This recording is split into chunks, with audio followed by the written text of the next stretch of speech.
I can't say this enough. You got two ears, one mouth, listen twice as much as you talk, and absorb everything. You're listening to the B&H Photography Podcast. For 50 years, B&H has been the professional source for photography, video, audio, and more. For your favorite gear, news, and reviews, visit us at bnh.com or download the B&H app to your iPhone or Android device. Now here's your host, Derek Fassbender.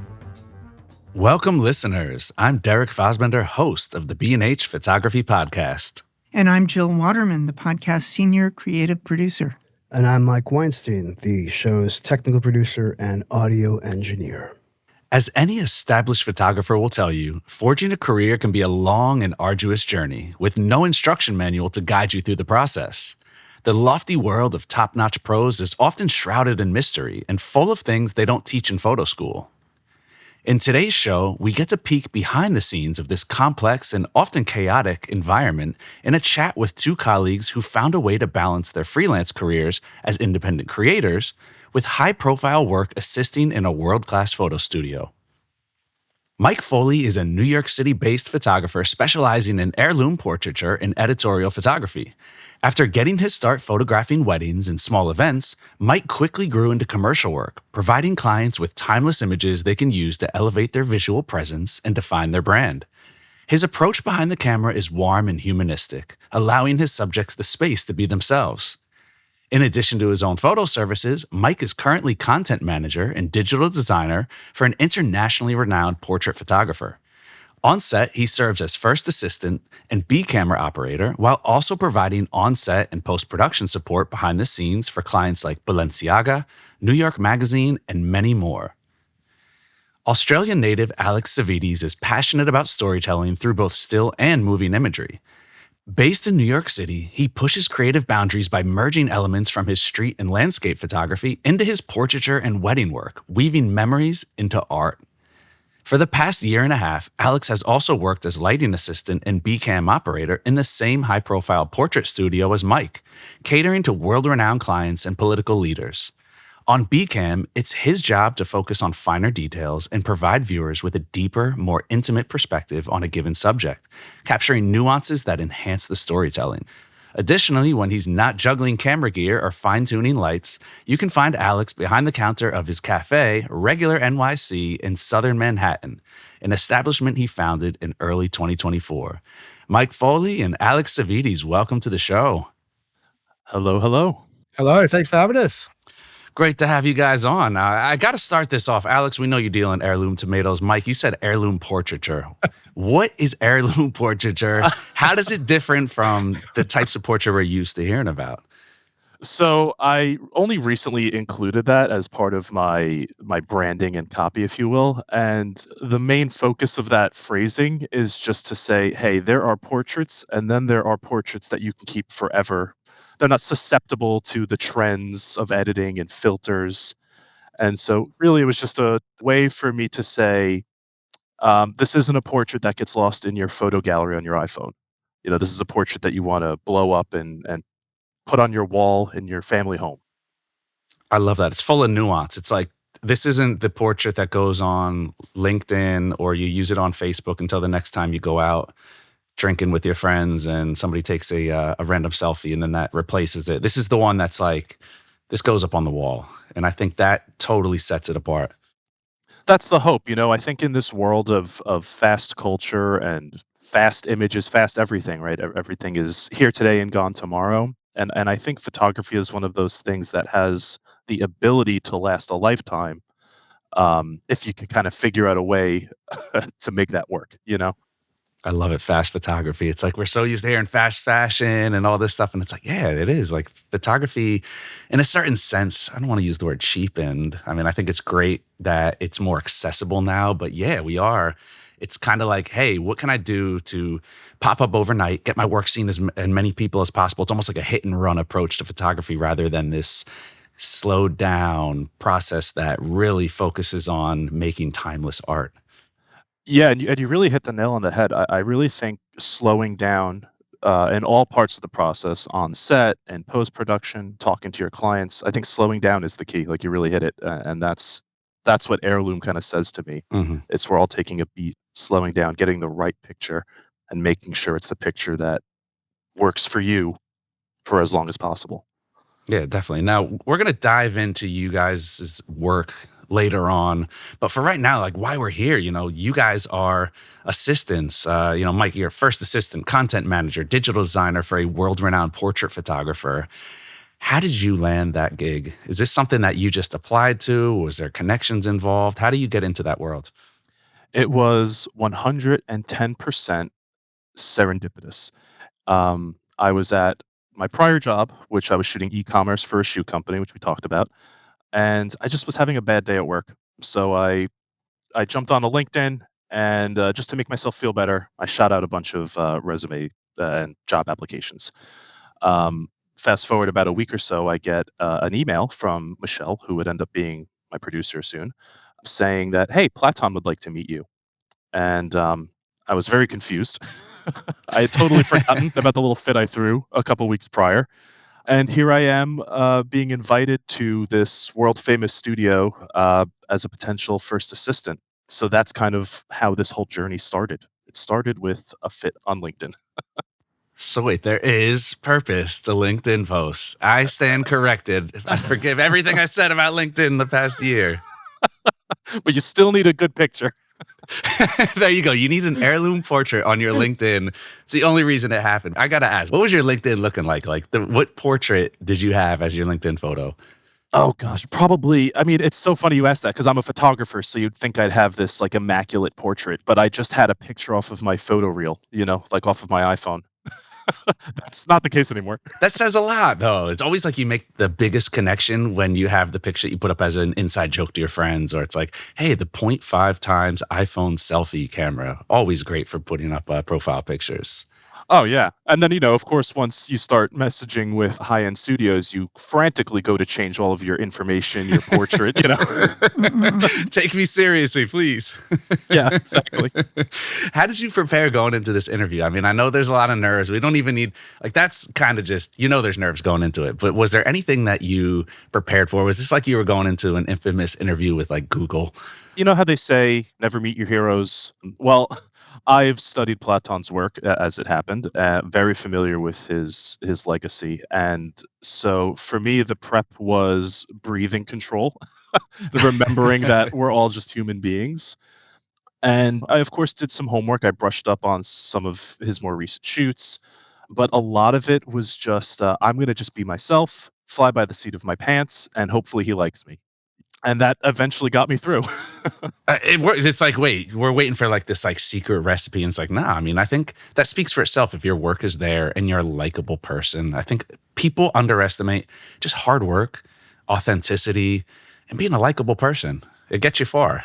It really does, and I could have done a presentation and a lot of homework and a whole write-up, but I thought to myself, if I'm gonna be working next to this guy for the next however many years, I want him to know who I am, not this, like, curated version of who I am. Luckily, he liked who I am, he liked the work that I did, and, we got along very swimmingly, and I will say, for all of the nerves that I had leading up to that moment, once I shook his hand and met him, I was immediately disarmed. And I think that that speaks to kind of his ability to command a room in a respectful, dignified way. That was very cool to learn on the first day. Interesting. It's got to be confidence inspiring too, where it's like, wow, like he's just a guy, a very talented guy. But at that point, it's like you want to feel as comfortable and you kind of see, like you said, now you feel what his subjects must feel when they're sitting in front of his camera. Yeah, it almost just kind of all came into focus, excuse the pun, at once. I was like, I understand now. I can let go and just be Mike. And I got to bring in the wild card. You and Mr. Savidis, like, how does this happen? People are always like, hey, can you get me a job at B&H? Hey, you're working on this job. Can I come assist you? And it's like, I've been burned enough times where I'm like, all right, you got to earn your spot. How did you guys know each other? Were you worried that like, hey, this could affect me? How did Alex come into the mix for you? Well, so to start at the beginning, I met Alex at my prior job. I was working up on Ninth Avenue across from his previous coffee shop. And we kind of became really fast friends. Alex, I think we like locked eyes and fell in love or something like that over the counter. Love at first sight. It was definitely It, love at first sight. it was, every once in a while you just kind of meet somebody that totally understands you, totally understands your vision, and is just raring and ready to go. And I picked that up in Alex like immediately. He's an awesome guy. So it was really easy to just get into a conversation repeatedly over coffee every morning. And now we're best buds. And look where we are. That's awesome. I mean, it sounds familiar, right, Alex? That's kind of how That's I'm how we over here. met. Like Mike, I feel like the third wheel. I'm like, man, I thought Alex tells me the same things. Like, what's There's going enough of on? me going around. It's all right, guys. Wow, Alex, I didn't know you had this going on the side. This is news to me. It's interesting because, for our listeners out there, Alex, you were a former owner of In Common, which is across from B&H. Correct. That's how we connected as well. That's how we connected. And Mike, if it serves me correct, I think Jill had said you used to work right up on the block in the same building as us as well. Yeah, I shared a building with B&H's, I guess they're annex offices, because it's not part of the store itself. Mhm. The executive offices. The executive office. The That's executive, what we yes. like to call That it. is a much better word than what I used. So I totally get what you are talking about with Alex. It's like it was the same thing. When I met Alex, it was like, okay, he's a good dude. I think we had followed each other on Instagram. And I walked in one day and it was kind of like, wait, is that the guy? And I'm sure he's thinking the same thing. It was like, you kind of just meet and that somebody is a good fit. And obviously I'd seen his work. I know he's talented. Was it more for you the fit than, hey, he's a talented guy. I don't want to bring anybody into the fold who doesn't know what they're doing. Like when you're going into a studio like that, how well versed do you have to be on the technical side and how much of it is just, hey, he's solid, he's hardworking, we'll get him there? Well, there's some time difference between when Alex and I first met and then when I started at the studio and incorporated him. So by the time we got around to incorporating another B camera, a C camera, another lighting assistant, I had already been at the Platon studio for about a year, 6 months or so. So by this point, I've known Alex for a couple of years. I've known his skill set. But to address the second part of your question, to what degree is it skill? What do you have to know going in?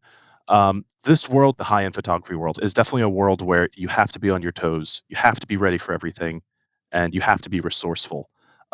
Because at any moment, you're about 5 minutes away from being asked a question you've never been asked before. And so when it was brought to me that we needed some assistance on set for some of our bigger shoots, Alex immediately came to mind because I know he's equipped with the skill set, the personality. So it really boils down to it being a blend of all of those things. Like, can I hang out with you on set for 6 hours, right? And then can I rely on you to be resourceful and solve issues that are inevitably going to pop up on set? And so in that way, Alex is the full package. I mean, I wouldn't have anyone else do it for me. Oh, stop it. Slide me that $20 after this recording. 25 after that. That's Alex, what was it like on your side? I mean, it's not like he's popping up like, hey, I'm shooting a wedding for a guy I grew up with. Can you come hold my camera bag? Like, what were the nerves like on your side? the first shoot was pretty high profile. And I was like, really? Me, dude? I don't know. Yeah, there was nerves, but I think with Mike already having the experience and being there, having his support and being able to lean on him, it really helped a lot. And yeah, calm my nerves. And kind of the way the setup is there, it's a very intimate setting, so there's not much riffraff around, and it kind of becomes our space before the talent gets there. You feel at ease. So the nerves actually on that first shoot were calmed very quickly. I really felt more about letting our team down than the talent. That was more the nerves. Yeah, other than that, it's very good to work with people that you're comfortable with, and that helps a lot. Mm-hmm. Now, can we talk about the roles? Because I think there's so many assisting roles. There's so many parts that fit into this giant machine of a high-end photo studio. When we're talking about B cam, C cam, we have digitechs. Can you guys break down what your specific roles are? Like, what are you guys doing on set and offset behind the scenes? Yeah, absolutely. So as first assistant, my role is to manage the A light. So I'm constantly metering, adjusting the light based on where the photographer is at the time, and basically always maintaining this position relative to the subject. which can be stressful at times if there's a lot of moving around, a lot of changing postures, changing positions. So during the shoot, I'm always very on, very engaged, and like locked into the pulse of whatever's happening at the moment. And I do a lot of work with the images afterwards. So a lot of post production, preparing the images to go to wherever their destination is, whether they're for a magazine or for a book or whatever the case may be. I gather all the material, make sure it looks pretty, and get it to where it needs to go. In between, I'm wearing many, many, many other different hats, sometimes technical, sometimes more on set support. Alex, what are you doing on set? Are you guys working with each other? Is it kind of like you're playing off of each other? Are you guys completely separate roles? We definitely work with each other. Mike wears many hats, so he's definitely running around like a headless chicken. And I'm there to support him, making sure that the setup's right, setting up the studio well before, getting very prepared. Preparation's a big thing. You can't always be prepared because you don't know what's going to happen. But on the stills shoots, I am more of a backup to Mike, making sure things are in place, anything that he needs that he can't get his hands on. I'm an extension of Mike if I'm not doing BCam. So you're Mike's Al Borland. Yes. To drop a 90s home improvement reference there that will lose half of our audience. Let's do a quick Google. There we go. Pause for a quick Google right now. To Alex's point, like everything's very collaborative. There's a lot of prep and a lot of pre and post work that goes into it. But in the thick of it, man, we're all on the same team trying to nail some incredible content, some incredible art. And you kind of forget the pressures and you fall into this role, you fall into this zone, and you know that you can rely on your team. And so you can focus on what you have to do. And to address the roles, there's Alex and I who are first assistant and second assistant / BCam when applicable. You had mentioned a Digitech before. We don't always have Digitechs, but for big commercial shoots, we certainly will. And that takes a load off of Alex and I for sure. For any listeners who have no idea what a Digitech is, I had never heard of one before I got into this world. They basically just man the camera that the photographer is tethered to, and they will help relay the images to the clients as they watch. So, we have a closed set typically. As the camera's snapping away, the Digitech projects those onto a couple monitors throughout set. And so the creative teams, the directors, whoever's present, can kind of keep up with what's going on set. It's a cool position, honestly. Sounds like a lot less pressure. You're kind of you're a tech head at that point. Yeah. And what about the BCam? You've both mentioned that. Can you describe that a little bit further? Yeah, take that away, Alex. You do that more than me these days. I do that a lot these days.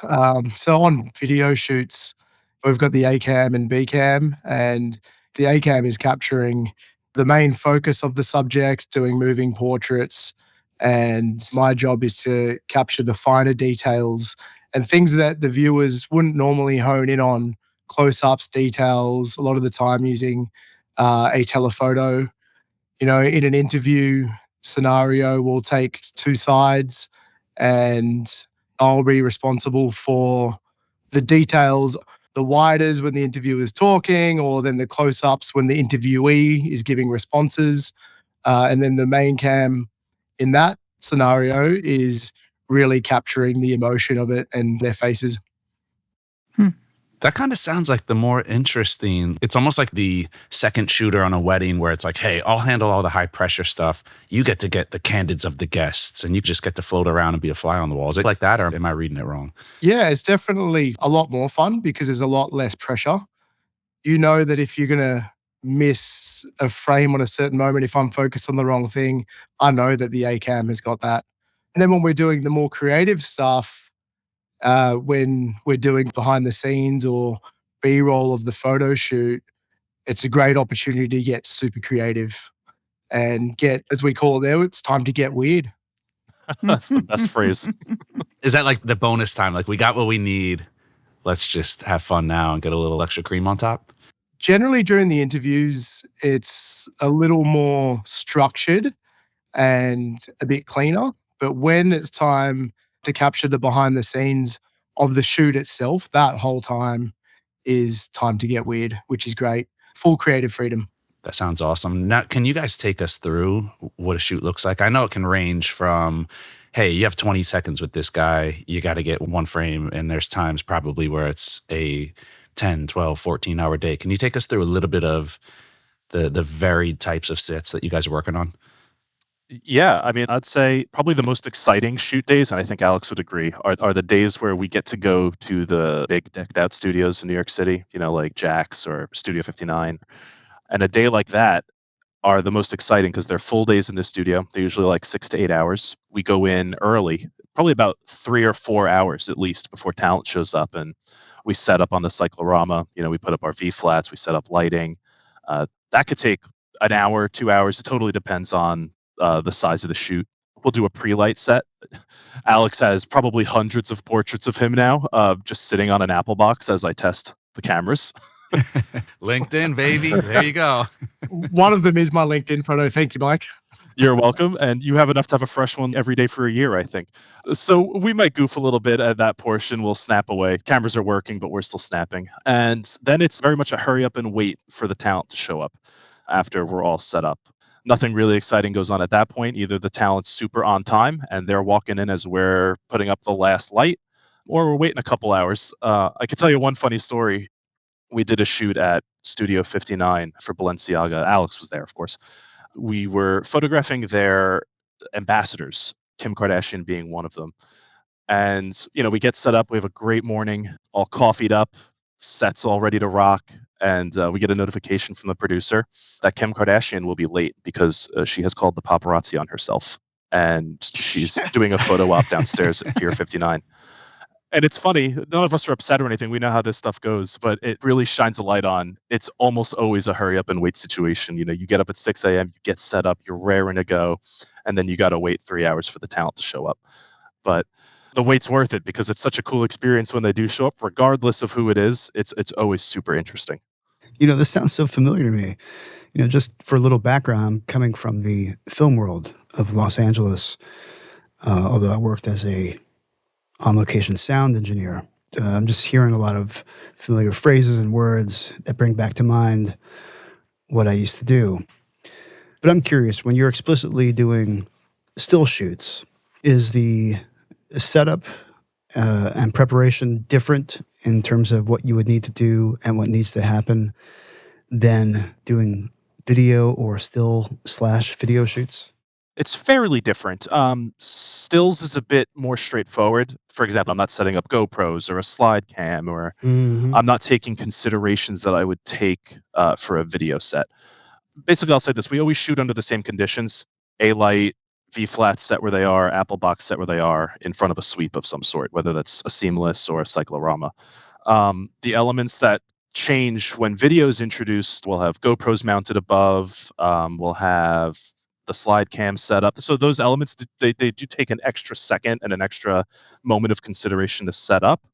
But it's not as deep of a consideration as you might think. We keep things like pretty raw. We don't dress anything up on set for video. Right. And with regards to your current job, Mike, what's the percentage of shoots with Platon that are video as opposed to only stills? I would say 70-30 split, and 70 being the amount of times we'll shoot video. Mm-hmm. And that's because any opportunity to shoot stills we see as a great opportunity for an interview. Uh-huh. And if we have them, we might as well interview them, and that's arranged ahead of time. They know what they're walking into. The other 30%, that's typically ad jobs. We just did Lugano Diamonds recently, and that was very militant. It was get in, have the talent come in, wear the diamonds, photograph them, next talent. Gotcha. Interesting. Yeah. So nowadays, be camera or assistant to an established photographer, you have to know video. That's part of the prerequisite. Is that fair to say? Very fair to say. I've been told on many occasions that the reason I was hired over other folks in the race was my ability to work with video. Primarily, I'm a photographer, but as we've talked about, we often find ourselves dipping into video. So it was something I knew I needed to pay attention to earlier in my career, and it paid off when that was the differentiating factor at Platon's. What kind of video did you have in your back pocket at the point where you were applying for that job? You're going to get a laugh out of this. My video resume basically was a combination of web commercials for Dollar Tree and wedding videos. Uh-huh. Because commercially speaking, the only time I had done video for like a commercial client was for Dollar Tree. And you show what you have. Yeah. That is great. But it's great to know that that level of the everyday kind of video would carry over to such a high profile market. Yeah, it is interesting, right? Because the market that I'm in now is definitely different than the Dollar Tree market. But I think it shows I think most importantly, the willingness to create in another medium, Right. and being able to know that someone's out there dedicating the time. Like, I'm not just slapping videos together. It was clear that I was hired to do this. I think the writing was on the wall. The interest was there, and I think that's important for all photographers or videographers getting into the role. It's like, if you know that there's something expected, try it out. Make yourself more marketable. Hmm. Hmm. And I think that was a crucial role. Thank goodness I had dabbled in video. Otherwise, I might still be photographing shoes. And dabbling in video, that entails a lot of different things, we should say. Actually, I'm curious. Does it entail, in this case, setting up like tracks and dollies and the other ancillary video production elements? Or basically, when you had the interview with Platon, was there a lot of discussion about what types of skill sets in video you had? Or was it like, here, take a look at my reel? The conversation was mostly abstract. It was, oh, do you know what this is? Mhm. Oh, have you ever heard of this? And so luckily I was able to answer yes to a lot of those questions. But I didn't actually show them any of my video work before being hired. We touched on this before, but I think in hiring for this position, the studio was really looking for someone, of course, someone talented and could check boxes on a resume. But I think more importantly, what I would come to realize later is that they were really looking for someone that they got along with, someone that was fun to be around, hardworking and responsible, but like someone that could be a true collaborative partner. Hard not to emphasize that point enough. I've seen this over and over again. The people that really make it as assistants coming in, they're always of a type, and that type is friendly, courteous, and responsible. There's no I in team. That's right. That's right. That's right. No, there's no I.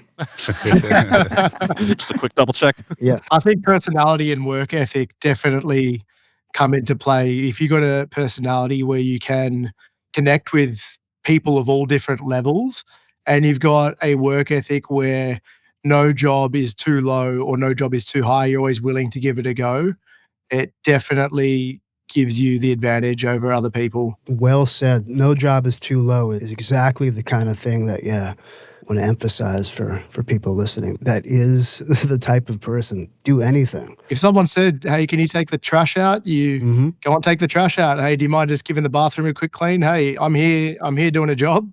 Yep. And funny enough, you mentioned trash, and I do have a proper segue. I changed my schedules on Tuesdays at the studio to accommodate taking out the 8 p.m. trash in New York City. And, people say, hey, what do you do at your job? That's one of the things I do. You know what I mean? Like, it's not all glam and glitz and high-tech stuff. Sometimes I literally do take out the garbage for the studio, and I do it with a smile on my face. That's awesome. Mike, you take us in an interesting direction there because we live in such a hybrid world creatively where it used to be you were a full-time creative or you weren't. Now we have a lot of people who do side work. They have a 9 to 5 and then they work on the weekends. And when we get into the world of photo assistants and assistants in general, I know there's a lot of different structures. There's some that, hey, I'm a full-time assistant. There's some that's like, hey, I'm only needed 8 hours a week. So I come in and then I've my side thing that I do. Alex, you own an entire cafe. So clearly it's like you guys are going in different directions. Can we talk about how your work assisting is structured? Is this a full-time thing? Because you're both very successful creatives in your own right. And I want to talk about that structure and also if we can bring into the mix, what are the expectations? You know, there was a Bronx Tale where Sonny's talking to C and he's saying, I treat my men good, but not too good. If I treat them too good, they don't need me. How was it looked at for the assistant because you see a lot of assistants go on and become great photographers and filmmakers in their own right. What are the expectations as far as, hey, I'm going to be here and then I'm going to cut my own teeth and then I'm going to go off and blossom and do my own thing? The juggle is real. I'm hanging on by a thread, Derek. I couldn't tell, man. It's all that coffee. Look, it's yeah, I mean, for my role when I'm working with Mike and at the studio, I'm not full time. So I manage my time and, my cafe business so that when these things come up and they need me for a role that I can make myself available. So I make sure that I've got the right amount of staff in place that if I need a day off in 2 days for a last minute shoot, I can take that. Also juggling it with my own personal videography and photography gigs. I've tried to make it so I can give myself the freedom and I'm not required 100% of the time at the cafe. Okay, that makes sense. You have a little bit of wiggle room. How often is stuff popping up last minute? What's usually the lead time? Generally, we'll have a good week or two notice at least once something's locked in. I was asked recently last minute for a shoot that was only a few days away. It was a very last minute thing and I made myself available. So it could be anywhere from a few days to a few weeks. Generally, I'd say the average is about 1 to 2 weeks. Yeah, we do our best to give a good lead time, but sometimes client schedules are hectic and it creates a little bit of chaos on our end. But luckily, Alex is almost always able to pull through for us. And Mike, for you, what is the expectation as far as, does Platon say, all right, I know you're going to be here long term, or I know that you're working to build up and become your own brand, your own business, your own entity? Is this a conversation? Is this a known thing in the assisting world of, hey, your time is borrowed here? In terms of it being a fleeting experience, I think that is an unspoken understanding, at least between Platon and I. But certainly, I would imagine between many photographers and first assistants, because I think if you ask most accomplished photographers, they've assisted, right? And so it's the natural trajectory that you would want to take. My current setup with the studio is I'm salaried, so I'm full time. I work in the studio Monday through Friday, 8 hours a day, and I'm on call to travel pretty much at the drop of a dime. I've had to drop everything and leave for France in 24 hours, and that's happened more than once. But I will say, I'm also balancing my own company, my own portrait company, and my own endeavors. And at times, it's definitely hard to balance both. As Alex said, I'm also holding on by a finger. But it's exciting, what a thing to be stressed over. Yeah, right? It's a privilege. I couldn't handle being stressed at a spreadsheet, at an office in a high rise. So, that kind of stress I can't do. But if you tell me, Mike, I need 30 images edited in 4 hours, oh, I'm on all cylinders now, That gets I me love going. it. But it's interesting. I totally feel you on the unspoken part of the relationship. The trajectory is that eventually you may go on to do your own thing. And I've worked with assistants before in the post audio world. And it was always acknowledged that this was somewhat temporary. But it wasn't like a conversation that we had very often. Yeah, and I mean, I think that is a relationship that, regardless of what industry, and we all sort of have that relationship with our bosses. I mean, gone are the days, right, where you get a Rolex at the end of spending 50 years at a company. And so I don't think photography is so different in that regard. I don't think that expectation is so prevalent anymore. I have a question. I'm just curious. You may not know, but I just want to get a feel for what the state of the industry is in 2025. Mike, how many people in New York, let's say, are salaried assistants to photographers? Is this a very rare type of job, or is it pretty common or somewhere in the middle? I couldn't speak for the whole freelance circuit because I sort of accidentally circumvented that. But my understanding from being plugged into this world now is that most assistants are not full-time salaried, that they are on a freelance circuit. So when someone like a Mark Seliger needs an assistant, he dips into a pool of qualified assistants and might not have the same assistant twice in a week. We do things, of course, a little bit differently at Platon's studio. He likes to have someone that he knows he can count on. He knows their first name, their birthday, what they like and what they don't like. And I think that creates a more seamless working experience, like when you have this rapport. So I'll say I've never met anybody that full-time assists for one photographer. Mm-hmm. I don't want to say it doesn't happen, but in New York City, I don't think it's very common. I think most folks are riding the freelance circuit wave. Interesting. Well, this looks like a good time to take a break. We'll stretch it out, stand up, get some air. Alex, no more coffee, maybe have a tea. If you're already standing, have a seat, relax. And when we return, we're going to pull back the curtain for a rare look inside the world-class photo studio.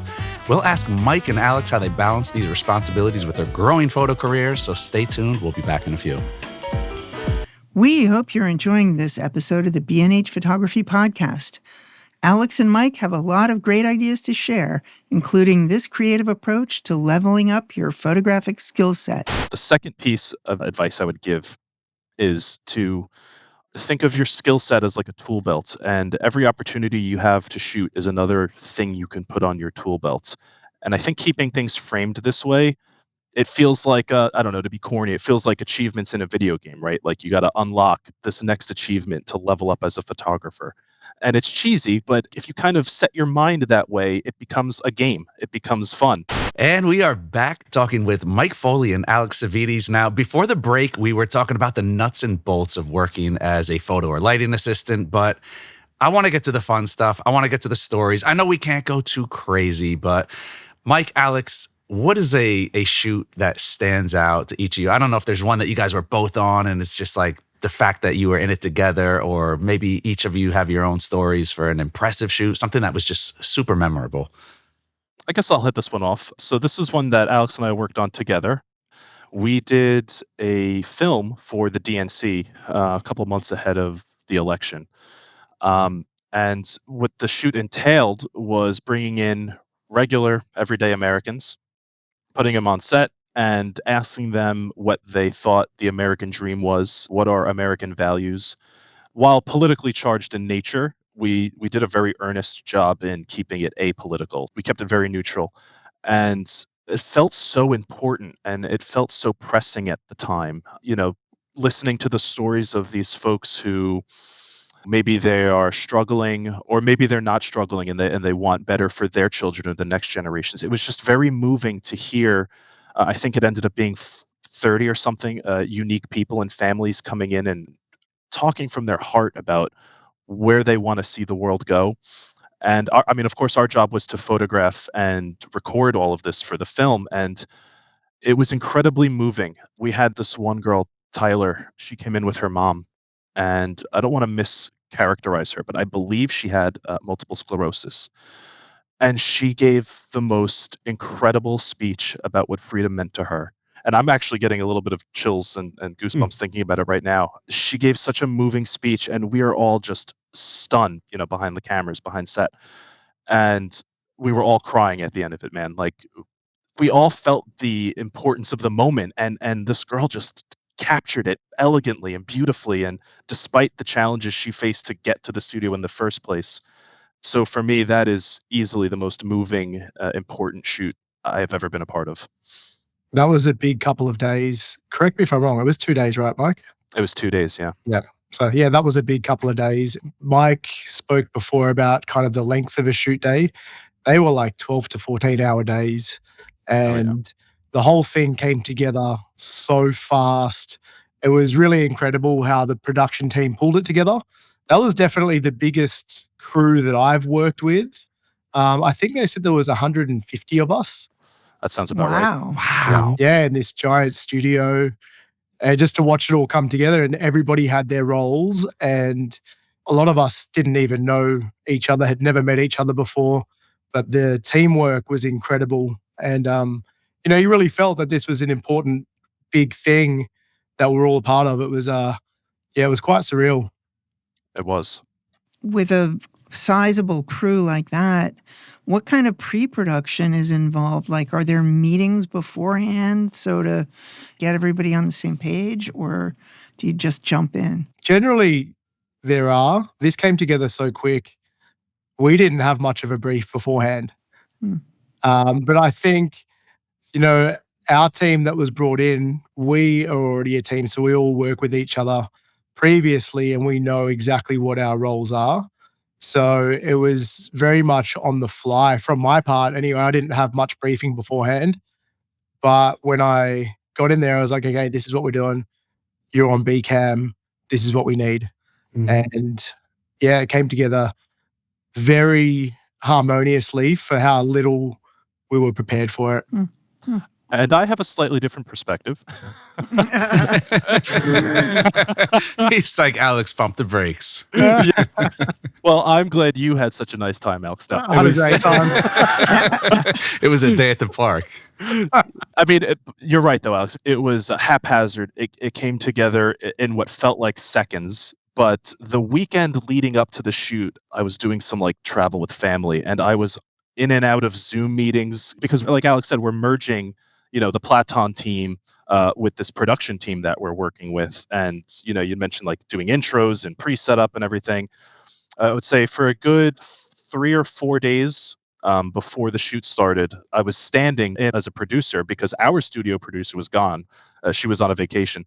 So I was acting first assistant, acting producer, and trying to put together the largest shoot I have ever been a part of in my life, and hoping that these people that I'm about to work with have their act together because I was learning how to be a producer in this very pivotal moment. It was quite jarring, but I mean, we really pulled it off. It was So that begs the question that, well, a couple of things. One, let's talk about personnel that are involved in more of the workaday shoots. Mike, Alex, there's obviously the photographer who you work for, and there's a producer that's involved as well, like a line type of producer. Is that something that happens with every shoot? so not including the DNC. That was kind of its own beast. For Right, day-to-day shoots, we have our own in-house producer. She's fantastic. She's a wizard. I have no idea how she does what she does, but she's the one that keeps everyone moving. She keeps myself and Platon on time and on point, right. and she's present for every shoot. And I think, adding to what we were going off before and personality, she is just phenomenal with people. Yeah. Just really good people skills. And Mhm. that's what it comes down to. And she's able to manage and organize everyone so efficiently. Yeah, it's magic. Let's stick with these more workaday type shoots. There isn't necessarily a director. The director would be the photographer, correct? Yeah, typically, yeah. The only time that might change a little bit is during an ad shoot where they'll have a creative team that needs to execute a certain look for the campaign. But from what I've seen and from what I've done, a photographer is like a pseudo director most of the time. Interesting. I want to take things to the level of, gotta get social media in here. It's such a active part of what we do now. You guys are working on high level stuff that I'm guessing there's a lot of NDAs involved in what you guys do. How is it as far as, being able to talk about what you're doing, being able to share? Is there stuff that you can share? Is everything basically, like Severance, you go to work and work is work and outside life is outside life and the two don't cross? I mean, well, first of all, we've definitely signed NDAs before. The biggest one recently was when we were tasked with photographing Trump for Time magazine. I couldn't tell anybody what I was doing, where I was going. Basically, until it came out, I couldn't talk about it. Some people figured it out when they saw my plane ticket. I figured it out. Yeah, immediately. I told him where we were flying to, and he goes, "Got it." But there's a lot of shoots that we do that have, high-profile celebrities, politicians, and we generally cannot talk about that until at least after the shoot date, if not sometimes further out. Okay. And in relating with the clients, I can only imagine there's probably a lot of assistants that have bitten the dust along the way for trying to further their own careers or going off on the side. Is that like a huge no-no? And I mean, obviously, most people aren't going to step on their own toes and ruin their career, but I'm guessing it happens.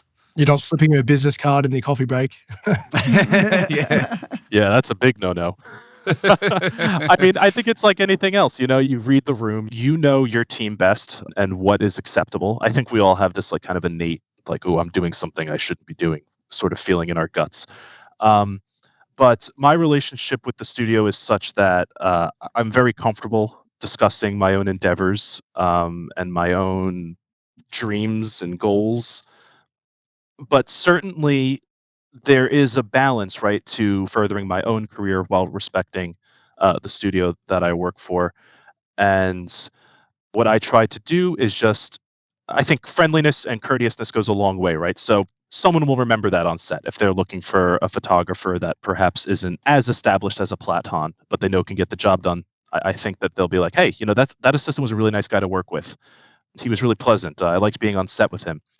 And it's not so overt, but I think that those little things help you get ahead later on without having to be so forward and stealing clients. I don't think there's a need for that. I think it's a natural progression. Things kind of snowball with your own career. And, as you build momentum, eventually you're going to get to a stage where you establish your own client base. You've learned how to work with people of all statures, and it really gets you in a position that, anyone can come along and you're able to work with them. So that natural progression, that natural momentum kind of builds. And then eventually, one day you're ready to do it on your own. I got asked an interesting question the other day.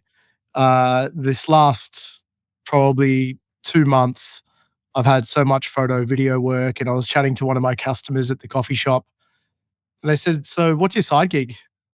And it made me stop and think. I've been doing hospitality my whole life and had my own cafes for the last 11 years now. I've had 4 cafes since 2014. And that's always been my main gig. But, as of late, I've built such momentum where photography and videography is just becoming so much more work for me, where I have to free myself up from there in order to be able to do this stuff. It's been kind of cool how the industry has changed in that way where you used to not be able to tell people that I have a 9 to 5. You weren't taken seriously. And especially in New York, a place like New York, it's like if they see like a Westchester area code or a New Jersey area code, it's like, wait, you're not from the city? No, you don't count. We're not going to work with you. It was such like a prestige to New York City and to being a full-time photographer. Do you notice that isn't even a thing anymore? I mean, I know I've seen it in my own personal professional endeavors where people are more open to the person who is doing side gigs. They get that you have to pay bills. Is that how it is in you guys' world? Yeah, I think it shows more work ethic as well. It shows that you're driven. And if you can do multiple things, where, as you say, in New York, you need 6 jobs to live here, especially with 3 kids. You need to open up 4 more cafes. The juggle becomes quite hard at times, but I think it's a necessity, especially when you're trying to pursue something that you're passionate about. You can't just become a successful photographer overnight. It takes years to build up to that. I think the age that we are living in, there's no shame in having more than 1 gig. Yeah, nor should there be. I mean, you should work toward whatever it is you're hoping to achieve, and you certainly can't do that by not acting, by not taking gigs, by not working weekends. I think some people take on side gigs because they financially might have to, and then I think there's a category of people that take on side gigs because they're just passionate, and not doing that thing will drive them mad. Mm-hmm.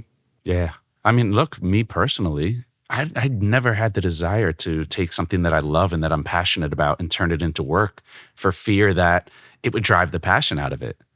So it's like what I'm doing now, it's photo adjacent. I still get my fix, but then I can pick and choose the jobs I want to do rather than I have to say yes to everything because a paycheck's a paycheck. Right, and that's the ultimate goal, right? To get to a point where you can pick and choose your projects and You're not fighting for survival and just taking anything that comes along. right. And that's a great stage to be at, where you're able to decide, okay, this isn't going to satisfy me creatively, so it's not really the job for me. Maybe someone else is a better fit for you. It's a really nice thing to be able to say that. Feels good. Yeah. I'm not there yet. I can just imagine though. How do you guys juggle learning? I mean, you're learning under other people. So, but at the same time, you're developing your own skill set. And we know how important branding is. We know how important it is to have your own look. Is it difficult to go so far in one direction during your work as assistants And then does your work parallel that, or do you find that your work is going in a separate direction? I have to tell you, Derek, this has been the conundrum in my Mm-hmm. head for probably the last 2 or 3 years, right?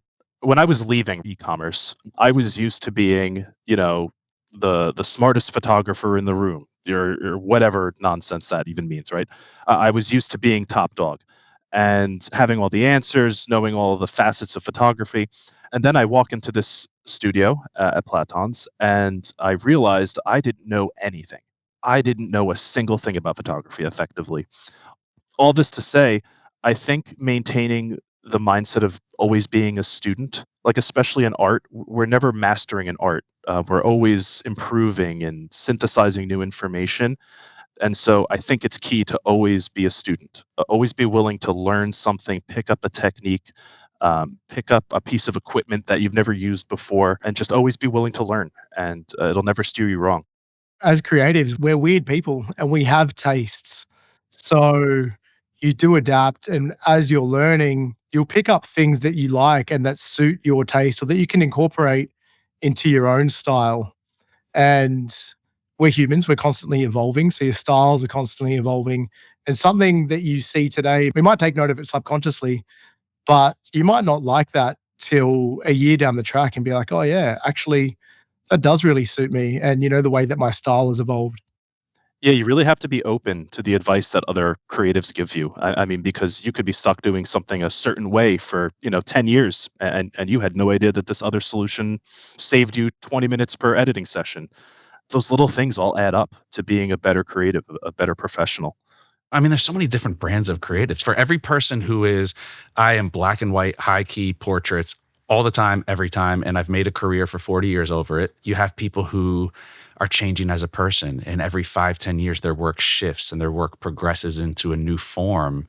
There's no one size fits all to this whole creative thing. No, certainly not. And I think one way that's helped me navigate it, because it is so uncertain, there's no right way or wrong way to go about a creative career path. And so I think one thing that's sort of helped me do that is thinking about jobs or gigs or events, whatever it is that's paying me and I'm holding a camera, right? I always think about that as, okay, this is an opportunity to put something in my resume, to put something in my tool belt. And I think that mindset has carried me a lot through my career because, like Alex said earlier, there's no job too small, there's no job too big. You have to be willing to dive in. That's how you learn what you're made of. Hmm. Is there any one thing that you've learned or taken away from your time working with Platon that you could describe? Oh, absolutely. Yeah, I think one of the biggest things I've learned is to treat each image I take like a fine art piece, to treat each image with the dignity that it deserves. And I know that that's a bit more difficult in something like weddings, right? You can't treat 800 images like gold, right? But when it comes to portraiture, that mindset was something that really changed how I looked at an image. Spend 2 hours editing that portrait, get it perfect. Don't release it till it's perfect. It's a standard that I never held myself to, that I've learned to do recently, and it's been a huge game changer for me. It's really interesting. Just having that mindset alone can really propel you forward and take you to new places. 100%. I honestly think that mindset is 80% of this game. Mm-hmm. Mm. And that's the part. It's all those little pieces. It's not only how to run a business, how to run a business effectively, how to work with people, how to put people at ease, all the soft skills versus the technical skills. If you're around long enough, you'll learn the technical skills. It's all the nuances of working in this industry. Your creativity is always going to be there. It's really just a matter of having the time to open up your creativity. So I think everything that you're picking up, there's probably stuff that you don't even realize you're learning until one day you go off and you do it on your own, or when you go and you're doing work outside of the studio. And if you were to look back and say, wow, that's something that I wouldn't have taken that approach 5, 10 years ago. Yeah, and that's all part of, that mindset of just being a student. Just be willing to change up your process or learn something new. And like you said, I think that translates to um, bigger and better jobs, assuming that you keep all those soft skills in check as well. By the way, are you guys familiar with the term set etiquette? Not formally, no. Okay. All right. It's something that I was exposed to, the etiquette of working on a film set, which really boils down to lots and lots of soft skills and this whole web of experiential knowledge, perhaps, that you gain by just doing the same thing, which is working collaboratively with people in a creative way over time. Yeah, I've definitely had to learn on set to keep my mouth shut because You sometimes I just know. talk. You never. When it's not your shoot, Yeah. you really have to learn to just listen and absorb. Sometimes you want to have input, but it's not the right time. You need to just kind of bite your tongue. But my biggest takeaway from working at the studio over the last year and a half is those soft skills, watching him deal with talent and how to make them relax and feel human is really special. That's the most incredible thing to watch for me. It's not even about the talent. They could be super high profile, but that's not what excites me about being on set. It's about watching them let their guard down and pulling the best out of them. And it's really helped me with my photography as well and making better connections with people. I think I can connect with people pretty well, but over the last 18 months, definitely learned things that I can incorporate into my own dealings with people. Yeah. Alex, is there anything that's safe for the airwaves? Was there ever a moment? Because I know you. I know you well enough. There has to be a moment, where it's like, oh man, I put my foot in it. Or like a joke that lands really uncomfortably. Or is there anything that stands out where you're just like, I want to bury my head right now? Not yet. Can we confirm this, Mike? I got one that we can talk about off air, but Sign up for our premium session. There you go. Yeah, right. There you go. subscribers only. This is the paid subscription. Otherwise, no, nothing. Or even anything PG. I mean, is there ever a time where, like the thing for me is always, when you put something out there on YouTube, it's there forever. And it's like it's always when you mispronounce something and it's something that like everyone should know, or if you're in the industry for more than 6 months, you should know this. Have you guys ever gaffed on something like that? Like, wow, I should have known that. And I look like an idiot right now. I mean, the amount of times I've left a lens cap on a lens and handed it to Platon, immeasurable amounts of times. I mean, you can have a checklist and make sure everything's set, and you'll still hand off a lens with a lens cap, and that's become like a bit of a running joke now. But luckily, I mean, I could speak for myself. I have not had any major gaffes with talent or anything like that yet. Yeah, as I said, the biggest challenge for me is just keeping my mouth shut. Because Derek, I like to talk.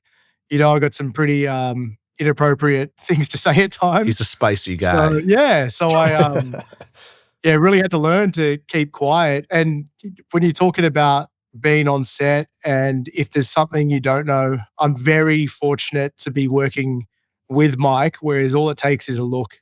I got to catch eyes with him, and he knows I got you. Yeah, the unspoken on-set language is key. I mean, you got to be able to talk with a head nod or a cocked head or a glance. If Mike ever went on vacation, I had to step in. I'm sure there'll be about 1,000 of those in Shut the the first shoot 5 down. minutes. Yeah. What advice do you guys have for people who are starting out? I mean, Mike, you said you just dropped a gem before, always be a student, which is just worldly knowledge right there. Like, we should never have that ego that precedes us. But if you were talking to somebody who wanted to get into this world, what's the best piece of advice based on what you guys have learned, based on your own experience? I think my advice would be twofold. If you're just getting started, the best thing to do is just keep shooting. I mean, you have to learn your tool first, right? You can't take pictures unless you know how your camera works, and shooting will help you learn that. And the other thing is look at photographers that you love and try to emulate their style. By trying to do that, you'll learn something new, a new color grading technique, a new slider on Lightroom you've never touched. I think that always having that curiosity and willing to put yourself out there and even shoot above the belt every once in a while. Take on a gig that you're uncomfortable with, or take on a shoot that you haven't done before. You might find that you love it.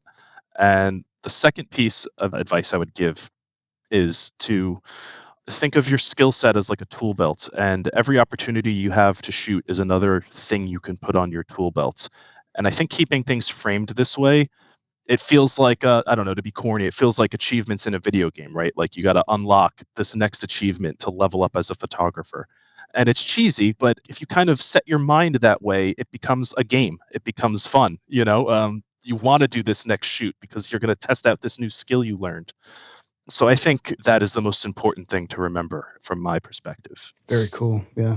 Certainly, when you're on set with people that are well established, or definitely people that you look up to, I can't say this enough. You got two ears, one mouth, listen twice as much as you talk, and absorb everything. Just learn and just take notes. I think observation is definitely key. Keep your peripherals open, look at everything that's going on around you, and you'll start to break down how things work and see what works for you with your own endeavors. Constantly sharpen those tools, stay hungry. As creatives, we're not always on. You go through lulls where you really get unmotivated and it can be hard. But I think when you do get that motivation, and every time I'm on set with these guys, I come back feeling really energized. That's the time to really capitalize and go in, do your research. We're living in 2025. Anything you want to learn is on YouTube. So if you are interested in learning a new skill, you can learn it and you're just going to practice. Yeah. One of the biggest pieces of advice I was given at the studio was to shoot for yourself. It's a bit of a late stage piece of advice. You've figured out your camera, you've got some clients rolling, maybe you're in your first or second year doing it. Shoot for yourself because you can get wrapped up creatively in shooting for other people's vision, right? You're shooting for Nike's vision, you're shooting for, aunt and uncle's family portrait vision. But when you take the time and organize a shoot for yourself and execute on a vision that you have, and you do that repeatedly, people notice, because that's always going to be your best work, right? When you are the creative lead for your shoot, you're going to execute and you're going to create something that you love. And I think that's really crucial. People notice that online when you're doing something you love and it has an effect. Yeah, that's great advice. And I love how you said that's late stage because I'm sitting here and I'm like, how many people don't even know what they want? They don't know what their vision is. And that's part of the fun of the process for me is figuring out who you are as a person, as a photographer. What is your stamp? What's your brand? What's your look? What is your vision? Mm-hmm. Yeah, it's the hardest thing to nail down. And, Totally. I've definitely been in bouts where I think to myself, what is my vision? What is my look? Do I have a look? You can get so bogged down on that, you forget to just shoot. Yeah. Book 5 hours in a studio and just go wild. Get a friend, let them model for you, and just get weird. You guys are around like top tier work that is going to be studied for hundreds of years. Is there a certain point where you're just like, man, maybe I should just sell off all my gear and pick up another hobby? No, man, it makes me even more hungry. Like when you realize the ceiling is higher than you thought, Wow. you can jump even higher now. It keeps you motivated. Definitely keeps you motivated. Like you guys go into your own shoots and it's just like, wow, I got this. I do this every other day of the week. I got this. That's exactly what it translates to. You handle it with more confidence because there's nothing this client could do that is a bigger curveball than what Kim Kardashian could throw me, Mm. But there's no ego in that. It's just acknowledging that you can do it, that you will do it, and then you execute it and make your client happy. Alex, can I have that gear back I sold you? I already gave it away. I'm sorry. Oh, I would buy man. it at B&H. I heard they're a great store. That's it. Yeah. There you go. We have a wonderful used Secondhand department department. too. Yeah. Now, what do you guys have in the works? I want to get into, your next 5-10 years. What's down the road? I mean, Alex, are you going to make the jump to full-time photography and film work? You have stellar video work and a great eye for it. And Mike, for you, I mean, what's your next step? For me, I'm looking to get to a stage now, and it's starting to snowball a little bit where, especially with my wedding work, I can really put my own stamp on it and is my style and creatively mine, and not just your cliche kind of wedding video.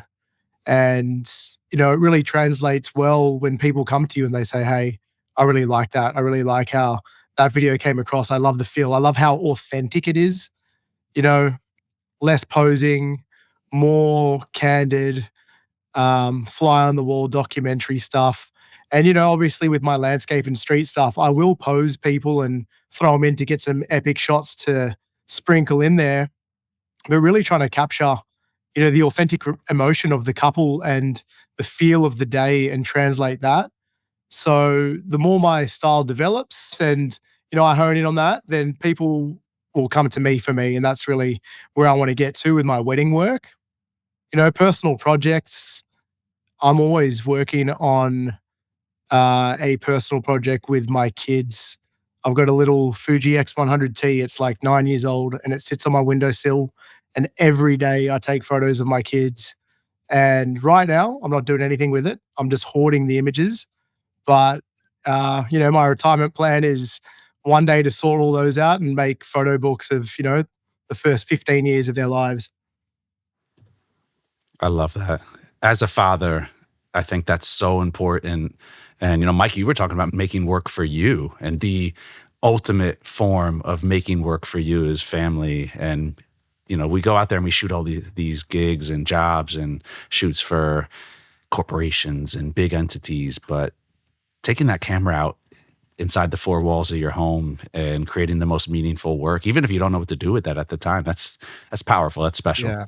Every day I have to pick up the camera. So whether I'm feeling creative or not, if I come home late and they're already in bed, I'll go in, I'll slap the light on and take a photo of them sleeping. But I make sure that every day I get a photo of them, no matter what they're doing. So some days I feel more creative than others, and I'll pull out the strobes and we'll get a little bit weird and I'll get them doing flips on the bed.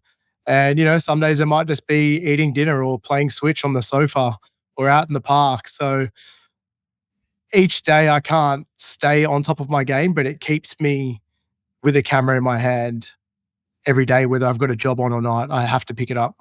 And if I miss a day, I don't feel very good about myself. I'll wake up in the middle of the night and be like, goodness, I didn't take a photo last night. So, Mike, what about you? What's on the horizon? Oh, I'm trying to just keep this momentum going. This last year has been an incredible leap in opportunities for me. And so now the work is to keep that flow moving. So I foresee the next couple of years, I'll definitely still be with Platon and making incremental enhances to my own work. My ultimate goal really is to just shoot as often as possible. And I don't mind if it's for ads. I don't mind if it's private clients. I just love connecting with people and photographing them. And then when I deliver their images and I get their reaction at the end, I mean, that's beyond the money, beyond anything else. That is the creme de la creme. And so success to me is being able to do that as often as possible on my own terms. And I'm not quite partial to when that happens because life is good right now, but I would love to see that accumulate for me. We love a photography purist over here, somebody who's just so about the art. Mike, where can we find more of your work? You can find me at mikephotographs.com. Nice and simple. Nice. And Alex? You can find me at alexsavidis.com or on my Instagram, which is alex.savidis. Awesome. This was great having you guys on. A lot of great advice. And as I had said earlier, this is an area of the industry that there's not often a light shined on it. And it really is. These are the cogs in the wheel that help great operations operate seamlessly and put out this great work. And essentially, because you guys are the students of the game, you guys are the future of the industry, which is awesome. A huge thank you to you guys for coming on the program today. It was a pleasure, Derek. Thanks so much. Thank you for having us, guys. Absolute honor. And to all of our listeners out there, thank you guys for joining us today. If you are a fan of the show but are not yet a subscriber, head on over to Apple Podcasts, Spotify, B&H's YouTube channel, or wherever you get your podcasts, and please click subscribe. You can also find us on the Explorer blog, where we post photos from our guests along with our show notes. And please join us on Facebook at the B&H Photography Podcast group, where you can share your favorite photos and comment on the show. I'm your host, Derek Fosbender. Jill Waterman is our creative producer. Episodes are recorded, mixed, and edited by technical producer Mike Weinstein, and our executive producer is Richard Stevens. On behalf of us all, thank you so much for tuning in today.